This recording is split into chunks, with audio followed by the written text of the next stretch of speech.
जोहार झारखंड, जय झारखंड। साथियों, 2024 विधानसभा चुनाव का परिणाम सबके सामने आ चुका है। झारखंड राज्य में पुनः एक बार महागठबंधन की सरकार बनने जा रही है। शुभकामनाएं उनको। और हाँ, जैलकैम की एक नई पार्टी, नवोदित पार्टी को, जो राज्य से अपार समर्थन, जन समर्थन प्राप्त हुआ, उसके लिए पूरे राज्यवासियों का बहुत बहुत धन्यवाद, आभार। जैलकैम के जितने भी सिपाही, सैनिक, कार्यकर्ता, सभी का संघर्ष आज इस मुकाम को लेकर आया है। हालांकि आशाएं बहुत सारी थी और बिल्कुल वो दिखा भी, लेकिन वो क्या कहते हैं ना, हम लोग 2 साल की पार्टी हैं, अनुभव की थोड़ी सी कमी रही, लेकिन उसके बावजूद जो परिणाम हम लोग लेकर आए हैं आसान नहीं है। ये फर्स्ट जनरेशन पॉलिटिक्स है। फर्स्ट जनरेशन पॉलिटिक्स झारखंड में, पूरे भारत में ऐसा इतिहास नहीं मिलेगा। विधायक हमारी पार्टी से कितने बने वो मायने है, उससे कई ज़्यादा मायने हैं कि हमारी पार्टी को पूरे राज्य में समर्थन कैसा मिला, अच्छा समर्थन मिला। इसके लिए सभी का आभार करते हैं, धन्यवाद करते हैं। हालांकि अगर व्यक्तिगत हमें निजी तौर पे पूछा जाए तो विधायक बनने के बाद जो मेरा व्यवहार है वही विधायक बनने से पहले भी हमारा वही व्यवहार था, यानी विशेष कुछ परिवर्तन नहीं आया है। क्योंकि बीते 3 साल तो हम लोग ऐसे ही बिना पद के पावर में जी रहे थे, अपने निडरता से, अपने एग्रेशन से लोगों के काम निकाल लेते थे, तो लोगों का काम बना देते थे। लेकिन खैर, ये कि संवैधानिक पद होता है, हमें लगता है कि ये फीलिंग तभी आएगी जब सदन के अंदर जाकर अपने बातों को रखेंगे, अपनी ओथ सेरेमनी में, शपथ समारोह में भाग लेंगे, तब शायद फीलिंग हो कि हाँ विधायक बने हैं। लेकिन दिल से कहें तो अभी तक वो फीलिंग ही नहीं हो रहा है कि चलो भाई कुछ एक अचीवमेंट, एक गांव का लड़का, एक गरीब किसान 2 साल पहले जिसको कोई जानता नहीं था, बहुत गरीब से गरीब, आप जितना सोच सकते हैं, उस घर का लड़का आज विधायक बन चुका है। ये फीलिंग जरा भी नहीं हो रहा है। पता नहीं कोई क्या कारण है, मुझे नहीं आइडिया। शायद 3 सालों का वो अन्याय, जुल्म लोगों का देखना, स्टूडेंट के साथ गलत होते हुए देखना, इन सारी चीज़ों से जो व्यक्तिगत एक इच्छा होती है वो कहीं ना कहीं समाप्त हो गई है। लेकिन हाँ, विधायक बनना क्यों, सरकार में आना क्यों, राज्य की कल्याण के लिए। अगर निजी होता तो कम से कम, भले चुनाव में हम लोग ज़्यादा सीट नहीं लाए, लेकिन व्यक्तिगत तौर पर तक खुशी होनी चाहिए थी। खैर, जो भी हो, राज्य की जनता का बहुत बहुत आभार, बहुत बहुत आभार। बहुत अच्छा वोट हमें प्राप्त हुआ। चाहे कोल्हान का जुगसलाई हो, इचागढ़ हो, सरायकेला हो, खरसवां हो, ये 4 सीटें बहुत जबरदस्त रही।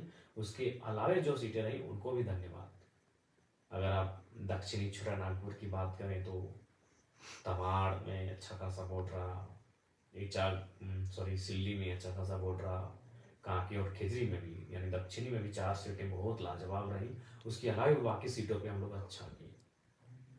आप अगर बाकी उसके बाद उत्तरी छोटा नागपुर, जो हम लोग का स्ट्रॉन्ग जोन, जहाँ हम लोगों ने डुमरी तो कर विजय फतह किया, उसके अलावे टुन्नी में 45,000 के आसपास, गोमिया में 60,000 के आसपास, रामगढ़ और मांडू में 70,000। बहुत ही सरप्राइजिंग विनिंग है। हम लोग तो माने जाते कि वो सीट विनिंग है हमारी, उस सीट को विन करेंगे।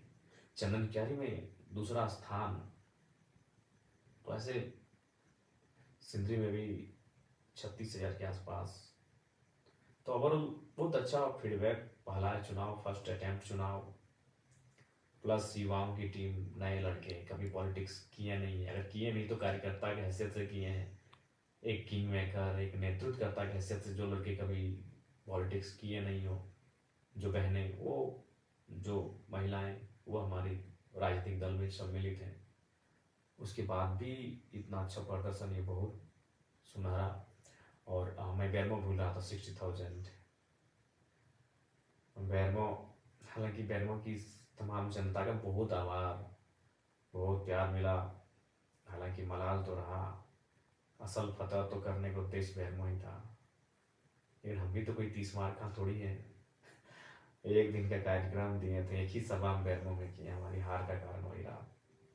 18 तारीख की शाम को अभी कितना प्लानिंग किया गया कि हमको वहाँ नहीं जाने दिया जाए, बैरमो एंट्री नहीं हो मेरा।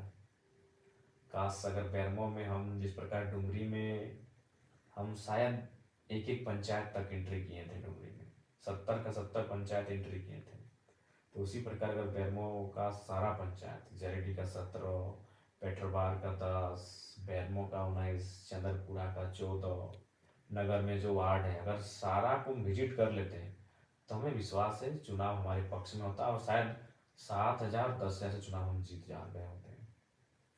लेकिन समय का अभाव था और हमने बैरमो के चुनाव को कार्यकर्ताओं पे ही छोड़ दिया था, जो कि अंतिम समय में निर्णय लिया था बैरमो चुनाव लड़ने का। अगर मेरी दिली इच्छा कही जाए और मेरा अगर निजी मत, तो मैं पुनः दोहराऊंगा, मेरी इच्छा मांडू और गोमिया थी। गोमिया इसलिए थी कि गोमिया में हम लोग फर्स्ट थे, और कोई भी अगर अगर हम अपना निजी स्वार्थ देखते हैं तो शायद हम गोमिया को चुनते हैं। लेकिन मेरी लड़ाई आउटसाइडर्स, माफिया, आउटसाइडर्स पूंजीपति, आउटसाइडर्स दबंग किस्म के लोग जो झारखंड की राजनीति कब्जा कर रहे हैं, उनसे भी तो मेरी लड़ाई है। और बैरमो में वो तो फिट था, दोनों आउटसाइडर्स दबंग नेता जिन्होंने केवल शोषण और जुल्म किया था झारखंडियों पे, तो वहां लड़ना मेरी वैचारिक लड़ाई थी। मैं बैरमो को छोड़ नहीं सकता था, बैरमो से मैं भाग नहीं सकता था, जबकि मुझे भी मालूम है कि उस सीट संकट में डेंजर सीट है। डेंजर सीट इसलिए है कि लोकसभा के चुनाव में बैरमो से मुझे 53,000 वोट मिले थे, मैं तीसरे नंबर पे था, सबसे पीछे था टॉप में। द टॉप जो 3 लीडर थे उनमें सबसे पीछे था, नीचे था। लेकिन फिर मैंने साहस किया, क्योंकि ये टाइगर का जिगरा है भाई, वो हार जीत से ऊपर की सोचता है। मैं बैरमो में इसीलिए कूदा था कि मेरा मानना है कि बैरमो जहाँ सीसीएल है, जहाँ बीसी आउटसोर्सिंग है, जहाँ डीबीसी है, तमाम योजनाएं हैं, वहाँ मैं आऊँगा तो आर्थिक न्याय की बात करूँगा। खैर बैरमो हार के भी मैं डुमरी में ही जीत के मैं देख लूंगा बैरमो को, टेंशन मत लीजिए। लेकिन अगर मैं बैरमो में आता, जैसे अभी अनूप सिंह मिस्टर जीत गए हैं, शुभकामनाएं उनको, वैचारिक मतभेद है, कल भी रहेगा, लेकिन जो जनादेश है उसको तो सुनना होगा, उसको स्वागत करना होगा। तो अनूप सिंह जी को हमारी ओर से बधाई रहेगी। लेकिन आप भी जानते हो क्या करेंगे, डीओ उनके भाई को,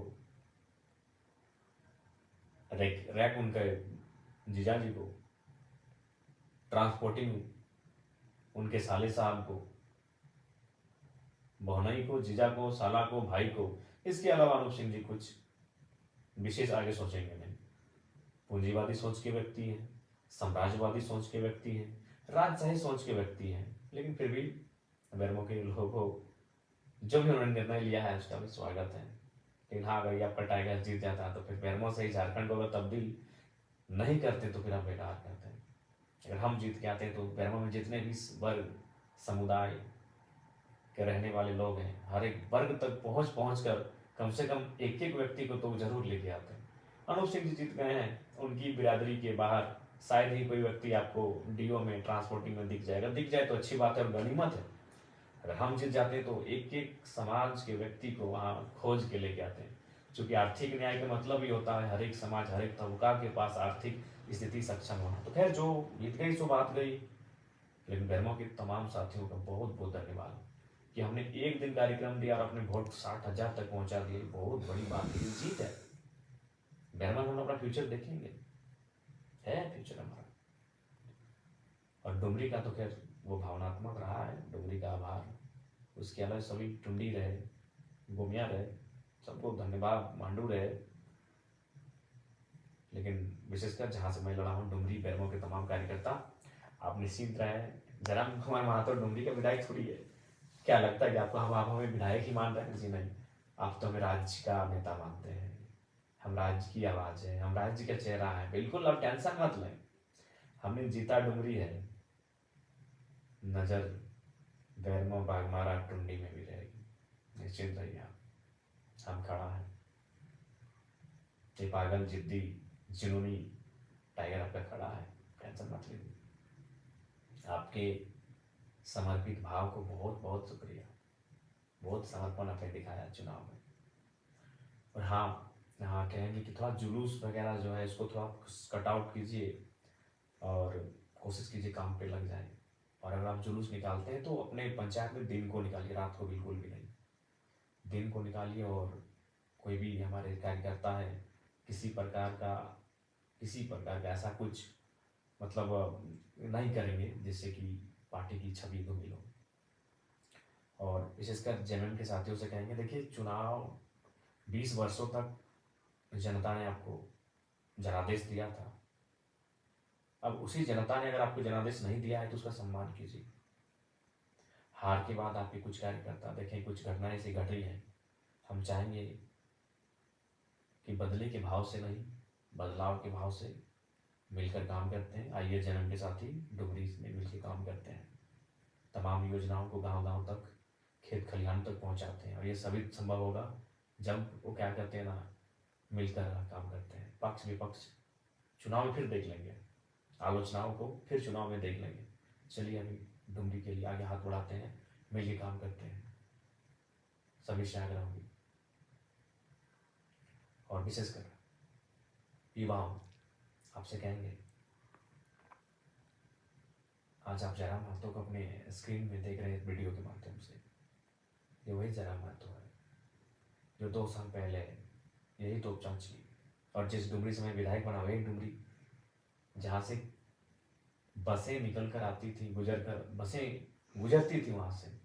उन बसों का नाम आनंद बस, शिवम, बुंदेला, विजय, पम्मी, राजू, निर्मल, ऐसे 1 दर्जन बस हजारीबाग होते हुए धनबाद और धनबाद होते हुए हजारीबाग आवागमन होता था।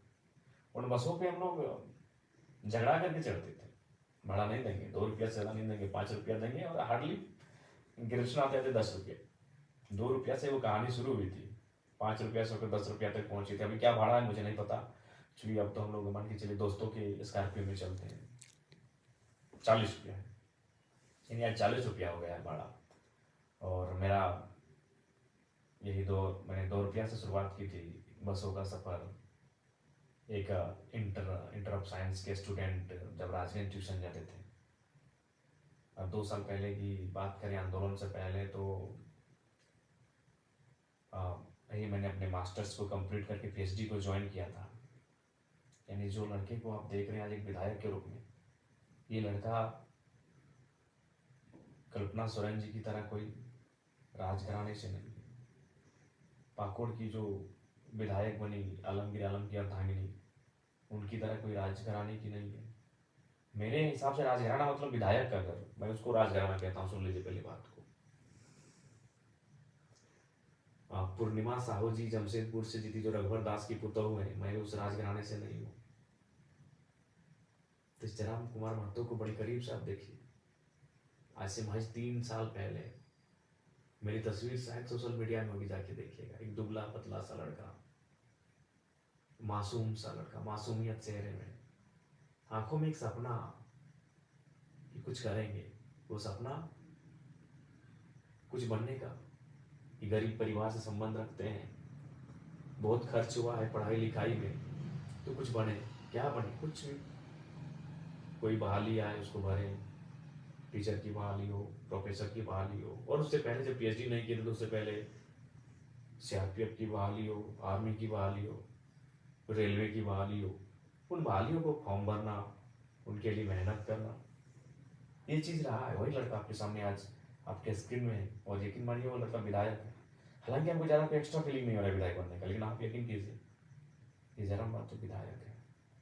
मैं ये आपको इसी संदेश दे रहा हूँ कि सपने देखिए, मेहनत कीजिए, संघर्ष कीजिए। कौन जानता था जयराम महतो को?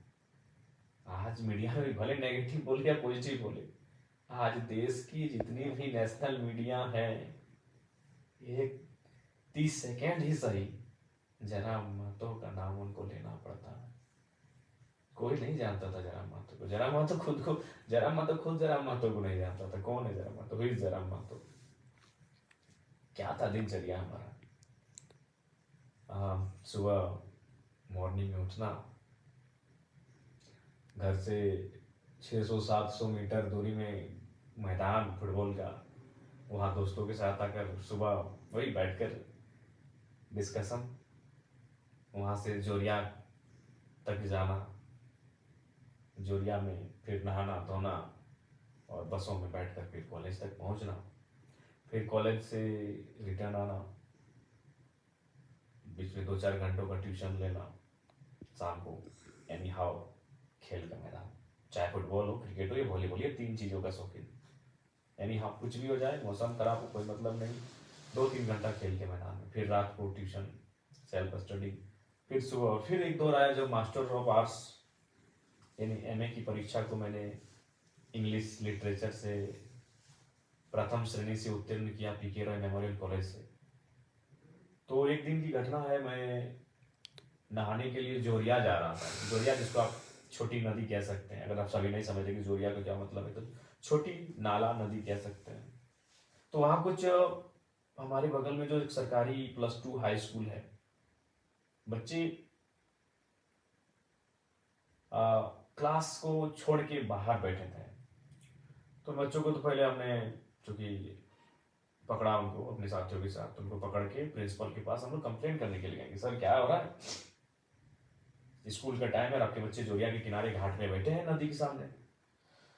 तो प्रिंसिपल साहब ने बड़ी मार्मिक बात कही कि जरा बाबू, सरकारी विद्यालयों की व्यवस्था ऐसी है कि शिक्षक की कमी है और हम लोग मेंटेन नहीं कर पाते हैं। तो बातों बातों में उन्होंने कहा कि आप भी तो सुने इसी साल एमए पास किए हैं, तो एक काम कीजिए, जब आप एमए पास किए हैं और जाहिर सी बात है आप कंपटीशन वगैरह की तैयारी करेंगे, नौकरी पाने की तैयारी करेंगे, तो जब तक वो नहीं होता है तब तक आपसे अनुरोध है कि 2 घंटा आप हमारे स्कूल में क्लास ले लीजिए।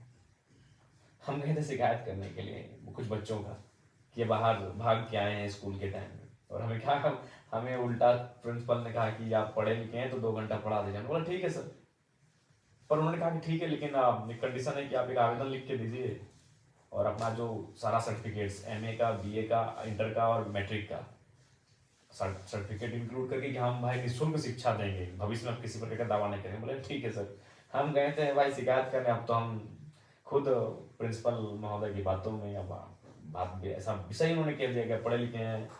तो फिर हमने कहा ठीक है, तो वो शायद सितंबर का महीना था, 2017 का टाइम था। हमने उसी साल जुलाई अगस्त में मास्टर ऑफ आर्ट्स को कंप्लीट किया था।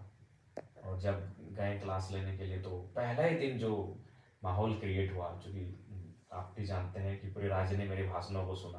तो लीडर और लेक्चरर में एक क्वालिटी समान होती है कि जब वो अगर बेहतरीन लेक्चरर हो, बेहतरीन लीडर हो, तो जब वो बोलता है तो लोग सुनते हैं। तो वही क्लास में मेरे साथ हुआ।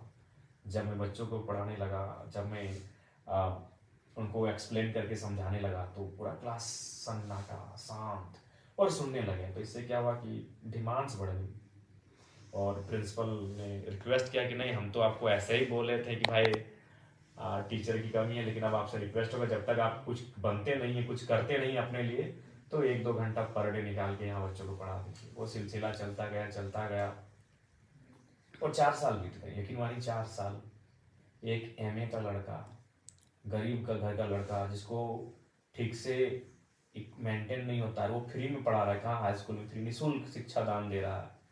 कई बच्चे हमारे पास आए हैं कि सर आप अच्छा क्लास लेते हैं तो हम लोग ट्यूशन पढ़ना चाहते हैं। हमने कहा नहीं यार, टाइम कहाँ है हमारे पास ट्यूशन का। एक तो तुम लोग स्कूल में पढ़ाते हैं, फिर ट्यूशन बोलोगे, हम लोग खुद पीएचडी कर रहे हैं, हमको कॉलेज वगैरह जाना होता है, और हाँ ये शाम को ट्यूशन वगैरह नहीं। मेरी एक आदत हमेशा रही है, शाम को ट्यूशन नहीं भैया। क्यों? खेल का मैदान 2-3 घंटा में क्रिकेट लंबा चौड़ा चौका छक्का उड़ाइए, फुटबॉल में किक लगाइए और वॉलीबॉल का पंच लगाइए। तो वहाँ कंप्रोमाइज नहीं था ये चीजें। तो फिर अचानक 2021 17 से 21 तक मैंने लगातार निःशुल्क बच्चों को पढ़ाया टीपी हाई स्कूल। आज भी बच्चे जो मेरे पढ़े लिखे हैं उनसे कभी बातचीत हो तब बातचीत कीजिएगा। बड़ा मेमोरेबल 4 साल रहा है। बहुत मेहनत से मैंने पढ़ाया, फ्री में पढ़ाया, 1 भी रुपया नहीं। किस टाइम बेरोजगारी का दौर, एमए पास किया हुआ लड़का जब नौकरी की तलाश करता है, 2 पैसे कमाने की सोचता है, और मैंने फ्री पढ़ाया क्योंकि मेरा नेचर शुरू से गजब का रहा है। आज वही नेचर कारण में विदाई हूँ। तो फिर क्या हुआ, 2021 का टाइम आता है, 4 साल के बाद झारखंड में एक मूवमेंट आ जाता है। मैं वहाँ जाता हूँ, मैं भाषण देता हूँ और अचानक मैं हाईलाइट हो जाता हूँ। फिर मेरा वो स्कूल में पढ़ाई छूट गया, वहाँ जो बच्चों को पढ़ाता था। मेरी पीएचडी भी काफ़ी स्लो हो गई, बहुत स्लो हो गई मेरी पीएचडी। और फिर इस मूवमेंट में मैं अपने आप को झोंकता हूँ, फिर लगातार सभा, भाषण, और 2000 सभा को मैं मतलब एक बेहतरीन सभा मैंने 2000 किया है। अगर ऐसे कहेंगे नुक्कड़ सभा तो 3000 चले गए होंगे। और आज झारखंड राज्य के चेहरे के रूप में आपके सामने हूँ। 2 साल पहले मैं कुछ नहीं था। मेरे गांव के शायद सभी लोग मुझे ना पहचानते हो, सच कह रहे, मेरे गांव के शायद सभी लोग मुझे नहीं पहचानते हैं। हाँ, लेकिन आज दिल्ली में इस लड़के की चर्चा हो रही, इसलिए मैं आपको ये कह रहा हूँ, मैं अपनी तारीफ नहीं कह रहा हूँ, मैं इसलिए आपको कह रहा हूँ कि भी सपने देखिए। जो युवा कहते थे I hate politics, I hate politics, यकीन मानिए जयराम महतो के आने के बाद, जयराम महतो की विधायक बनने के बाद शायद वो कहेंगे आई लव पॉलिटिक्स। और करना होगा, पॉलिटिक्स से लव करना चाहिए, क्योंकि अगर आप पॉलिटिक्स से लव नहीं करते ना तो सोच लीजिए आप देश से भी लव नहीं करते। क्यों मालूम है ना, आपका देश पॉलिटिकल है, आपका देश इंडिया जो है वो पॉलिटिकल कंट्री है। बिना पॉलिटिक्स से कुछ काम नहीं होगा। पॉलिटिक्स मतलब क्या, देश चलाने के लिए नियम चाहिए। नियम कौन बनाते हैं, पॉलिटिशियन। तो जो लोग कहते हैं आई हेट पॉलिटिक्स, मतलब वो अपने देश से हेट करते हैं, कॉन्स्टिट्यूशन से हेट करते हैं, इसका मतलब। तो इसलिए आई हेट पॉलिटिक्स करने वाले युवा शायद जयराम महतो को देखकर अब आई लव पॉलिटिक्स की गाथा आवाज को बुलंद करेंगे। ठीक है, सपने बड़े देखिए, सपनों को पूरा करने के लिए पागल हो जाइए, जैसे आज हमने। बिल्कुल पागलपंथी की हद है। कभी करीब से देखिएगा हमारे आंखों को, हमारे इस चेहरे को। बहुत झेला है इन 3 सालों को, खासकर ये जो 40 दिन पार हुआ ना साथी, क्या बताएं, बहुत झेला है। सपने देखिए, मेहनत कीजिए उसे पूरा करने के लिए। आज जीत हार छोड़िए, आज चर्चा का विषय अगर है तो संघर्ष के कारण है। इसलिए आप सभी से आग्रह है, मेहनत कीजिए। पुनः डुमरी और बैरमो को धन्यवाद, क्योंकि मैं वहां से स्वयं प्रत्याशी था। बाकी तमाम झारखंड को धन्यवाद, क्योंकि मेरी पार्टी के तमाम जो कैंडिडेट्स रहे उनको बहुत जोरदार समर्थन मिला। सबको धन्यवाद। जोहार, नमस्कार, आदाब, जय हिंद, जय भारत, जय झारखंड। और बस यही कहेंगे, सबका शुक्रिया। मिल के काम करते हैं। जय वालों को भी कहेंगे, ये आपसी मनमुटाव को छोड़िए। 20 साल आपने संभाला, अब अगर जनता ने मौका दिया है तो चलिए साथ चलते हैं। सबको जोहार।